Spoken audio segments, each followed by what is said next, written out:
ఒక ఊరి చివర ఒక పాత మట్టికుండ, మెరిసిపోయే రాగిబిందె పక్కపక్కనే ఉండేవి. రాగిబిందె ఎప్పుడూ తన అందాన్ని చూసుకొని గర్వపడేది.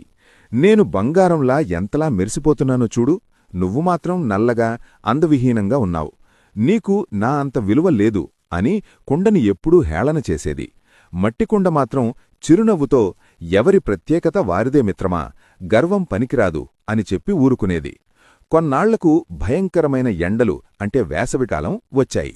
ఎండవేడికి రాగిబిందె కూడా వేడెక్కిపోయింది. దానిలోని నీళ్లు తాగలేనంత వేడిగా మారాయి.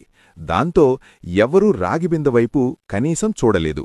కాని మట్టికుండ మాత్రం తన స్వభావంతో నీటిని చల్లగా ఉంచింది.